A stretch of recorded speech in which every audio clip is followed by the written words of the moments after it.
एक बड़ा spectacular plan किया है। देखिए, एआईसीसी का मतलब ऑल इंडिया कांग्रेस कमेटी नहीं बल्कि ऑल इंडिया करप्ट कमेटी और अब ऑल इंडिया कॉन्फ्रंटेशन कमेटी होना चाहिए।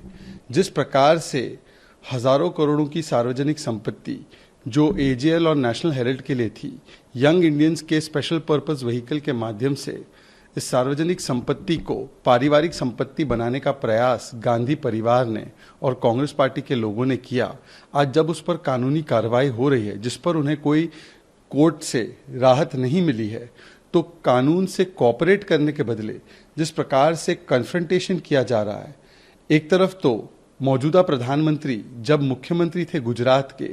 तो एसआईटी की कार्रवाई की गई थी उन पर, और जब द्वेषपूर्ण कार्रवाई की भी गई थी तब भी उन्होंने कानून के साथ पूर्ण तरीके से कोऑपरेट किया था। 10-10 घंटों की पूछताछ होने के बावजूद भी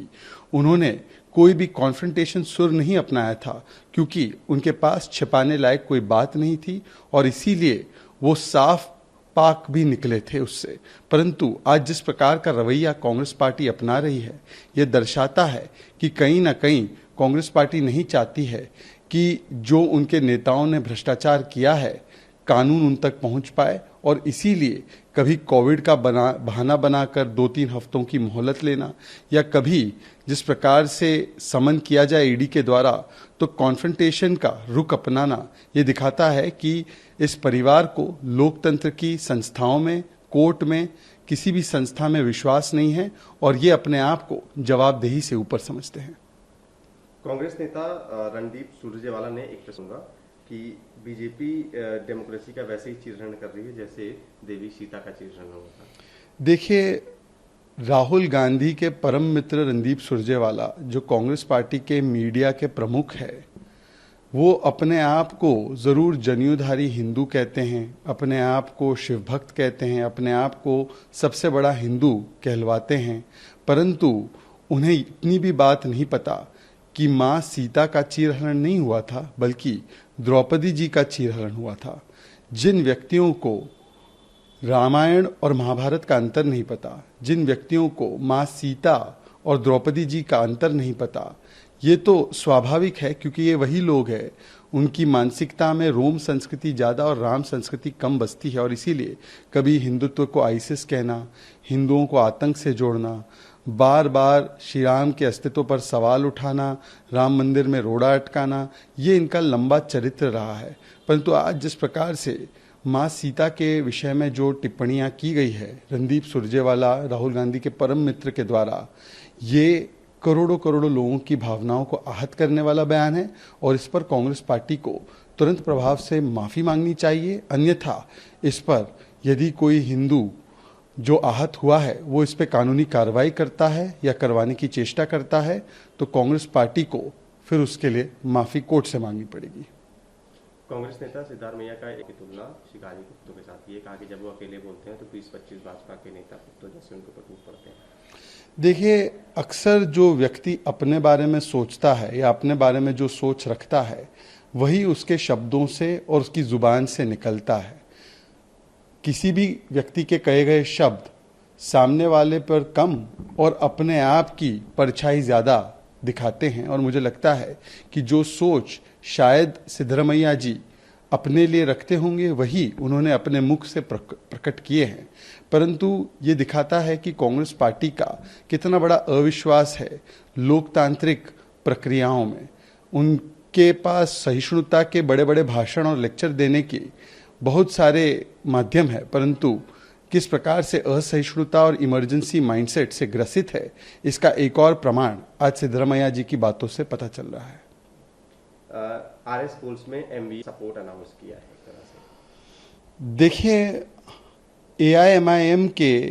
इम्तियाज जलील जो सांसद है, उन्होंने ये घोषणा की है कि उनके 2 विधायक जो है वो शिवसेना कांग्रेस एनसीपी के बनी हुई एमवीए को अपना समर्थन देंगे, और कहीं ना कहीं ऐसा लगता है कि ये समर्थन इसलिए दिया जा रहा है क्योंकि शिवसेना ने जिस प्रकार से अकबरुद्दीन ओवैसी पर उनके भड़काऊ बयानों के लिए हाल ही में कोई कार्रवाई नहीं की, अकबरुद्दीन ओवैसी ने महाराष्ट्र में औरंगजेब की कब्र पर जाकर फातिया पढ़ा।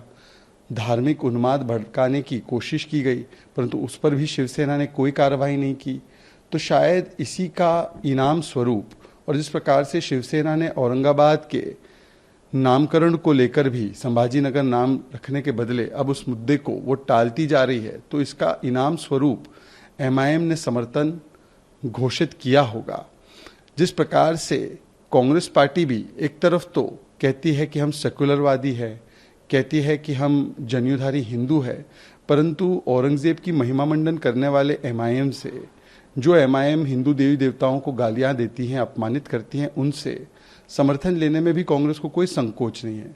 अक्सर ये लोग एमआईएम को भारतीय जनता पार्टी की बी टीम कहते हैं, पर आज ये स्पष्ट तरीके से साबित हो चुका है कि एआईएमआईएम दरअसल इस नई शिवसेना, पुरानी कांग्रेस और तुष्टिकरण वाली एनसीपी की ए टीम, मतलब अपीजमेंट टीम है, और ये अलायंस ऑफ अपीजमेंट इनका बड़ा लंबा चलता आ रहा है। आरएस पुल से ठीक पहले राजस्थान के आमेर में इंटरनेट था। देखिए,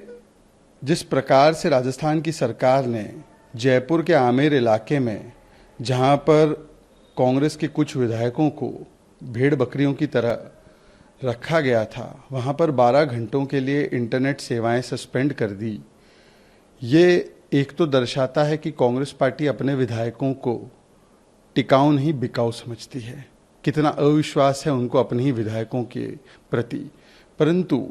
ये उनकी तानाशाही मानसिकता, इमरजेंसी माइंडसेट और वीवीआईपी रेसिज्म का भी एक प्रमाण है कि पूरे इलाके की इंटरनेट केवल इसलिए बंद की गई अवैध रूप से क्योंकि उन्हें ये डर था कि कोई हमारे विधायकों को पोच और अप्रोच ना कर दे। जो लोग अभिव्यक्ति की आज़ादी, बोलने की आज़ादी, इंटरनेट बंदी पर अक्सर ज्ञान दिया करते हैं, जिसमें सबसे ज़्यादा आगे राहुल गांधी ही रहते हैं, आज राहुल गांधी इस नेटबंदी पर कुछ अपने मुख से बोलेंगे, ऐसी उम्मीद है मुझे।